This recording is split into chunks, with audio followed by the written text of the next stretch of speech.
আপনারা জেনে থাকবেন আমাদের বর্তমান যে সরকার একটা নির্বাচিত সরকার, গণতান্ত্রিক সরকার, এই সরকারের মাননীয় প্রধানমন্ত্রীর একটি ক্লিয়ার মেসেজ প্রতিটি সিটি কর্পোরেশনে, তেমনি গাজীপুর এই সিটি কর্পোরেশনের উপরেও আমার উপর একটি নির্দেশনা আছে যে ক্লিন সিটি এবং গ্রিন সিটি করতে হবে।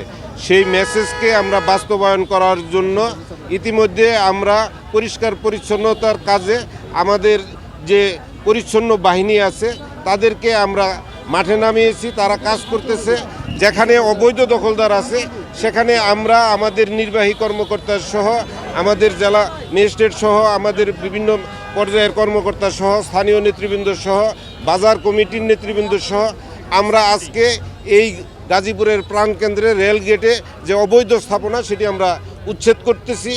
আমরা বিশ্বাস করি আজকের উচ্ছেদের পরে তারা আর এখানে কেউ বসবে না, আমাদের কোনো ফুটপাত এখানে দখল করবে না, এবং আমাদের রাস্তার মধ্যে যে অবৈধ ভ্যান মার্কেট এগুলো আর এখানে থাকবে না। এরপরে যদি তারা এখানে থাকতে চায় তাহলে আমাদের ম্যাজিস্ট্রেট আছে, আমাদের পুলিশ বাহিনী আছে, তাদেরকে জেল জরিমানার আওতায় আসতে হবে এবং তাদেরকে কারাভোগ করতে হবে। শাস্তি অবশ্যই তাদের জন্য পাওনা হয়ে যাবে যদি তারা আজকের পরে এখানে বসার চেষ্টা করে। প্রশ্রয় দেই না, দিবও না। এখানে যদি কোনো চাঁদাবাজ থাকে আমরা উচ্ছেদ করে দিচ্ছি, এখানে আর চাঁদাবাজের কোনো প্রশ্নই থাকবে না।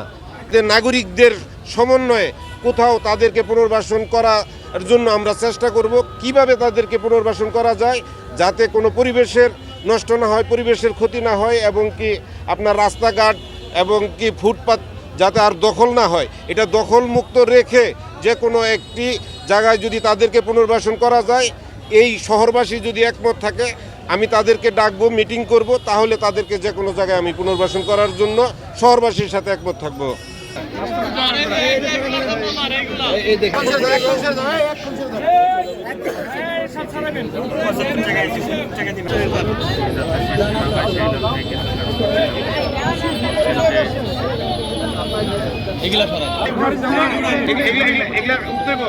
রাস্তায় বসতে পারবেন না, উঠান, এই উঠে দেন, এগুলো নিয়ে যান।